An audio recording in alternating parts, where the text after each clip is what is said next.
Okay, so I'm just gonna ask you a few questions. Wait, And wait. I know, but I'm just saying I'm gonna ask you a few questions and I just want you to answer them. Just be as honest and as raw as you can. It's okay if it's sad. Okay. Okay. Um so how has your state and your local community been affected so far by COVID-19? We're now doing online school and we have to stay home unless we're getting food or going to the grocery store. Okay, so Governor Kemp put a shelter in place in order. So we literally have to do everything at home unless we're going to get food or our parents go to the grocery store. Yeah, or something medical. Right. So we can't see any of our friends. You can't see your boyfriend. How does that make you feel? Kind of sad, but Yeah. it's okay. Okay. Let's see. So what are you most sad about since you can't go back to school? Is it that you can't go back to school or that you can't see your Probably, friends or I think school teachers? and my friends, because I had 2 pathways that I was going to complete and I may not get to complete them now. Right. You might have to wait till senior year. So, Which and will I'll be have to hard. restart. So Oh. we'll restart the class I'm on right now. Okay, so you could have to retake really difficult classes that you are going to get pathway credit for, right? Yeah. Okay. So we're not going to be, or y'all aren't going to be having prom. No, not anymore because we're out for the rest of the year, so they canceled everything. Okay. They said they would try to have graduation, but everything would have to be late July, and some people do sports, so they'll probably already be starting with that. Right. So the seniors may not get a graduation. Oh, wow. So how lucky do you feel that you weren't a senior this year? Pretty lucky, but But how do you feel for the I'm seniors? kind of sad because I have a lot of senior friends. Mm-hmm. But I talked to them. Some of them are sad about it, but at the same time, they're not too worried about it. It is a fun time for them, but they're not as worried about it as I thought they would be. Well, that's good. Yeah. So how do you think you will be affected after this period of social distancing is over? For example, how do you think transitioning back into normal life will be like? I don't think it'll be that bad. It's just I think we'll be more aware than we were when it first started. Yeah. So do you think that everything will be more exciting and you won't take things for granted as much because you'll get to actually go to a restaurant with Kane, your boyfriend, yeah, and hang out with your friends whenever you want, and actually have a real summer, hopefully. Okay. Did you just do that? I'm gonna have to edit that out. Okay. Okay. Let's see. So doctors and newscasters say that this week will be the apex or the peak of the coronavirus. So does this give you anxiety? How does it make you feel? Yes, because it's getting to its worst point. Right. But do you think maybe with it hitting its worst point in most states that maybe it'll be over sooner and we're getting closer to a cure? Hopefully it'll be over sooner. Okay. Let's see. What's the worst part about social distancing and the shelter-in-place order? Probably that, we can't go to, the library or even just, sit down and eat food and study at the same time. Yeah.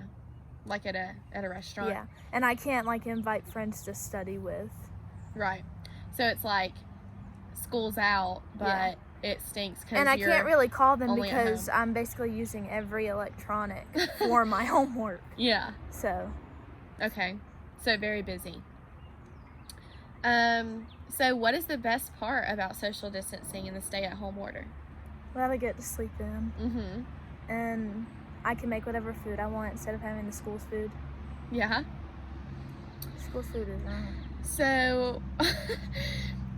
So what are your anxieties in general about the virus and leaving the house?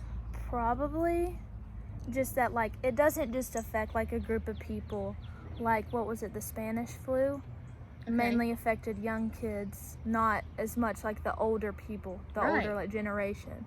But this affects everyone. Yeah. So I'm scared to go outside or go through the drive-through. Right.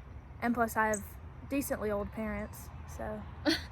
Well, not Well, not decently old, not but, old, but but like more at risk. more at risk. We are told. Parents, yeah. Right.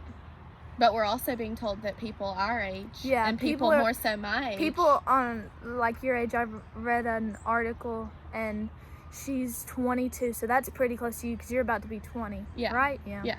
So she like couldn't eat for 4 days. Like she had to go to the hospital 3 times and get fluids. Yeah. So that's scary. And she like the first thing was like breathing. She could barely breathe. So that sucks. Yeah. But like staying at home, Staying at home, it's is honestly okay. not that bad. And like with us staying at home, we don't really have. Yeah. Like, I mean, that much of I a never risk. really went to the grocery store and places like that in the first place. Yeah. I like my bed. Okay. So how are you staying connected through all of this? Like to your friends, like how are you coping with it? Well, we have Bible study online. Right. On Instagram Live, so I do that. Uh-huh. And I still text my friends. Yeah. I just can't call them because using electronics for homework. Right. And like for me, even though it's difficult to be a college student and at home, it's nice to hang out because we didn't get to hang out for months. So it's nice to be able to be with each other, even if I'm a little annoying and you're a little annoying. Well, I think you're more annoying. Okay. Well, okay. So do you have hope for this ending, or do you think it's going to just keep continuing? What are your right thoughts? now, my thoughts are that I know that the CDC will figure something out, but they haven't done anything. Like, I know they're doing stuff, but we haven't, like, heard anything. You feel like it's just the same thing every day? Where's the bee? Nature. Sorry. Nature. You feel like it's just the same thing every day. You don't really hear any, like, major like, that's what makes me have, like, no hope. Okay. No hope. Yeah. Because they're not telling us anything. They're not figuring anything out. And I think it's weird that they're using humans to practice vaccines on. Did you know that? They're paying humans. They're paying them a certain amount of money, but like if they die, why give them money if they're dead? You know? Do you get what I'm saying? Well, I'd be interested to see what article you're talking about in the source, because maybe there's a bit of a misunderstanding, but maybe you're right. I haven't read over that. I've heard like a bunch of people, and like I've seen it on a bunch of I've seen it on Instagram and Snapchat. Okay. I know those aren't the best sources. Right, but here's a question. So where do you? Sorry to cut you off, but where is your news source? When you want to learn more about the coronavirus, are you Google searching? Are you going on Instagram? Well, watching my TV? biology teacher, I'm in biology right now, and she gives us like Georgia STEM and CDC gives us links to the websites. Okay. But like they're not, and I do use Instagram most of the time. Okay. Because I actually follow that type of stuff, and I always look under like hashtag like corona or virus or something like that. Okay, so are you looking at any particular news source for your news? I can't remember the name. It was a news source. Pages. It was a news source. Okay. I just can't remember which one, because it was kind of it was a few weeks ago. Okay, so you would say that your research is more, in your news that you receive is more factual and not opinionated just by I see your a lot peers. I don't really listen to my peers about like crazy stuff like this. Well, that's smart. Well, yeah. Unless you're discussing it, but I'm just asking. Like, unless we're discussing it, but if I just like hear people talking about it, I just don't listen. Right. You know. So how do you feel like when we walk into our living room in the morning, when we get up and we're making breakfast and mom and dad are sitting there and they have the news on and you're hearing the coronavirus every 5 seconds? How does that make you feel? It kind of started to get annoying just because you hear it so much, and they're just saying the same thing over and over again, and like, oh, this person got it, oh, Joe Exotic got it, leader in London, was it London got it? Yeah. Like, he got it, like, that's all you're hearing. You're not hearing, oh, the CDC is doing this. The CDC has this. The CDC wants to try this. You're not hearing any of that. You would rather hear the news of I would how rather they're hear it making about better. the CDC.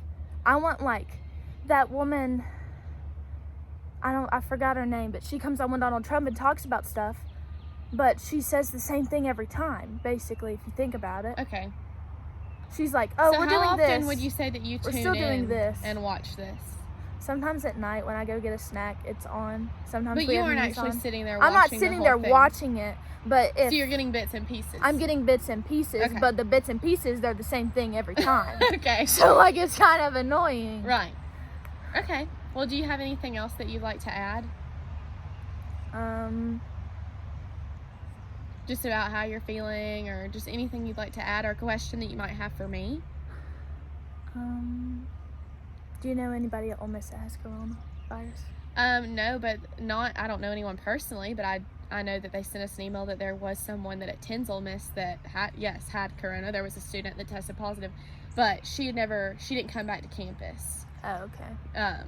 It was like after spring break. So. I don't want you bringing that stuff home. I know. All right. Okay, that's it. So is that it? All right.